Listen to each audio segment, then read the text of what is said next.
सो hey guys, welcome two माय new blog video. तो मैं जा रहा हूँ आज हरिहरपुर काला या लाडगढ़ है।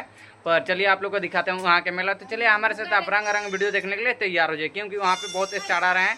तो पारा हम सब टोली के दिखाएंगे। तब तक लिए हमारे वीडियो पे बने रहिए और नए होंगे वीडियो पे या चैनल पे तो चैनल को सब्सक्राइब कीजिएगा और साथ में बेल आइकन को प्रेस करना मत भूलिएगा। तो चलिए देर नहीं करेंगे, आप लोग को ले चलते हैं। पहुँचला के बाद भैया देख सको लो ये बिहार के पार्किंग हो। ये हरिहरपुर के मेला में बिहार के पार्किंग। हाँ, पार्किंग में हमने गाड़ी खड़ा कर दिल बन और एजा से निकलता है मेला के तरफ। चार तक वीडियो बना रहा लो देख सक लो भैया। चलते फिर हम पहुँच गए नहीं हरिहरपुर के मेला। तो चले तार लोग के रंग वीडियो दिखाते हैं। तब तक वीडियो बना रहा लो देख सक लो भैया। दोनों साइड मेला लाग चुकल बावे और चलो तार लोग प्रोग्राम देता नहीं और आंकड़ा दिखाता नहीं। तब तक वीडियो बना रहा लो भैया। ये देख सके लो बहुत ज्यादा है पे भीड़ भाड़। चलो तार लोग फटाफट हम प्रोग्राम की ओर ले चलते हैं। तब तक वीडियो बना रहा लो।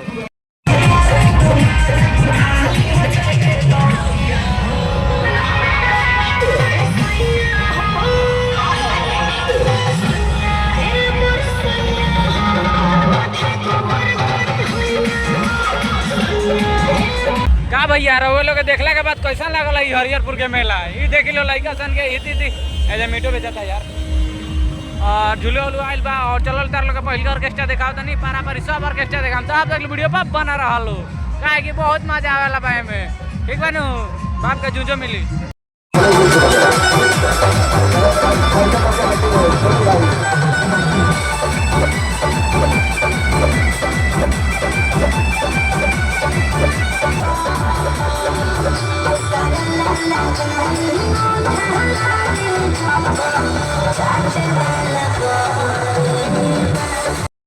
क्या भैया तार लोग पहले का टोली देख के कैसा लागल कमेंट करके जरूर बताइए लो यार। और ये देख लो लड़का खाने खेल वाला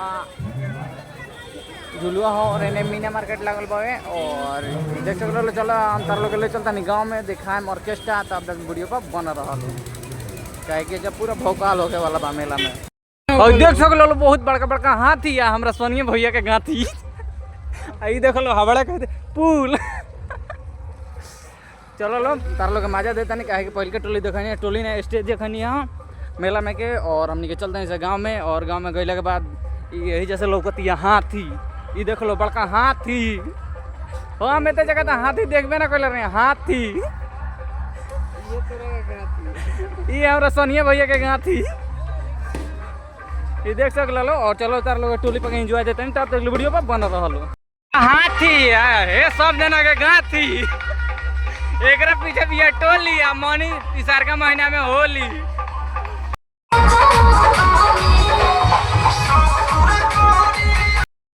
देख लो हरिहरपुर के कुछ दासा हो और इन्हें तो पूरा भौकाल मत चले बोलो। और ऊपर हनुमान जी के झंडा की वजह से कुछ दिखाई नहीं करती।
तार लोग तीसर का टोली देखले के बाद फाइनली हम चलते हैं चौथा टोली तो तब तक वीडियो पर बन रहा लो काहे कि बहुत मजा आवेला भाई देख सकल लड़का संगे नहीं खाना वाला बेचाता और आगे आगे भी टोली चलो फटाफट तार लोग हम दिखावे ला तब तक वीडियो पर बन रहा लो।